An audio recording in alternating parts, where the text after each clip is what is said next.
हैं जिन्होंने अपने ठंड के महीने में आज इस कड़कड़ाती ठंड में जिनके माथे से बदन से पसीना बहा, उन तमाम साथियों को, उन तमाम भाइयों को, उन तमाम बहनों को जो पदयात्रा के माध्यम से इस राजधानी तक पहुंचे हैं, उनको हृदय तल से आभार, अभिनंदन।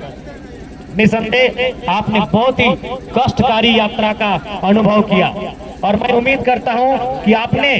पिछले 6 दिनों से जिस पद यात्रा के माध्यम से राजधानी तक चलने का काम किया है, आपकी वह पीड़ा, उन छात्रों की पीड़ा जो आपके ही घर के छात्र हैं, उन किसानों की पीड़ा जो आपके अभिभावक स्वरूप हैं, तो उस राज्य के निवासी जो स्थानीय नीति की मांग को लेकर 25 सालों से इंतजार में हैं, जो आपके लोग हैं, उनकी पीड़ा से शायद आपकी पीड़ा थोड़ी कम होगी।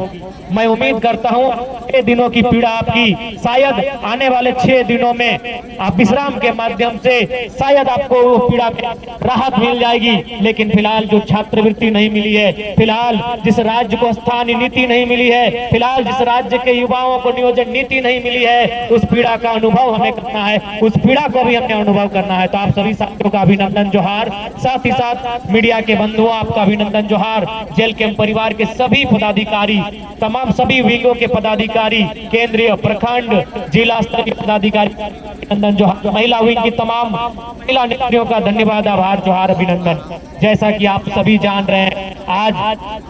आज हम सभी एक लंबी यात्रा के बाद राजधानी पहुंचे हैं। आज 180 किलोमीटर की दूरी तय करके हम सभी राजधानी पहुंचे हैं और आज इसलिए हम यहाँ आए हैं कि इस राज्य के भविष्य करते हैं, इस राज्य के भविष्य जो आज वर्तमान में स्कूलों में, कॉलेजों में शिक्षा ग्रहण कर रहे हैं, जो अध्ययन कर रहे हैं, जो पढ़ाई लिखाई पूरी करने के बाद इस राज्य को संवारने का काम करेंगे, इस राज्य को संभालने का काम करेंगे, इस राज्य की उन्नति में आगे ले जाने का काम करेंगे। उन नौजवानों की, उन बहनों के, उन भाइयों की जो स्कॉलरशिप नहीं मिली है, हम उनकी आवाज बनकर 180 किलोमीटर की यात्रा करके यहाँ तक आए हैं। हम इसलिए यहाँ तक आए हैं कि जब से झारखंड राज्य बना है, भगवान बिरसा आबा धरती मुंडा, बिरसा मुंडा की जयंती, हमारे भगवान धरती आबा बिरसा मुंडा की जयंती सन 2015 नवंबर को जिस राज्य का गठन किया गया, उस दिन की तारीख से इस राज्य के लोगों का, इस राज्य के निवासियों का लगातार ये मांग रहा है कि इस राज्य में स्थानीय नीति बनाई जाए, इस राज्य में स्थानीय नीति बनाई जाए, यह परिभाषित किया जाए झारखंड राज्य किनका है, यह परिभाषित किया जाए इस राज्य के मूल निवासी कौन है, यह परिभाषित किया जाए कि झारखंड कौन है। 1932 के खतियान के आधार पर स्थान नीति की मांग को लेकर हम सभी यहाँ पर पैदल चल कर आए हैं। तो कहीं ना कहीं आज राज्य की सरकार को यह सीधा संदेश होगा,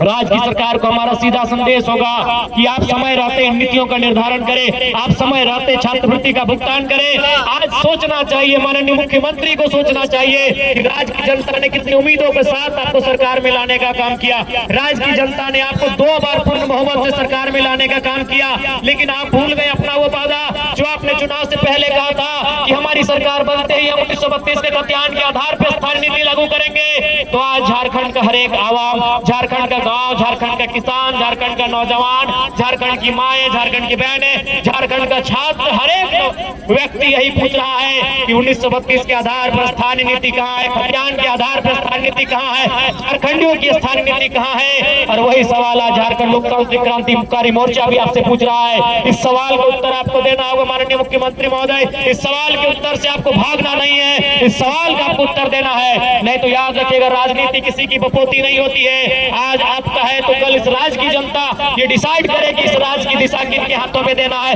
इस राज्य की राजगद्दी को किनके हाथों में देना है। आज बड़ी दुर्भाग्य की बात है, आज जहां हम लोग धरना दिए हैं, ठीक इसके बगल में हमारे भाई बहन लोग धरना दिए हैं। ये कितना चिंता का बात है।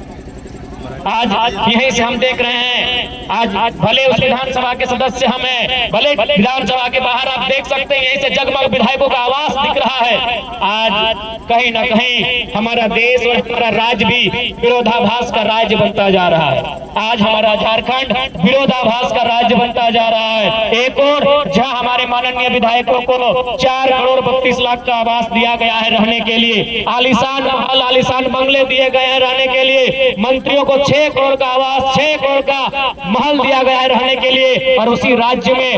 राज्य में जो अपंग है, जो अपाहिज है, जिन्हें हम दिव्यांग नाम दिया गया है, जिन्हें दिव्यांग कहा जाता है, जिनका हाथ नहीं है, जिनके पांव नहीं है, जिनकी आंख सलामत नहीं है, जिनके शरीर का कोई ना कोई अंग सलामत नहीं है, आज वे लोग पेंशन पाने के लिए आंदोलन कर, आज कई महीनों से उनका पेंशन बंद पड़ा है। तो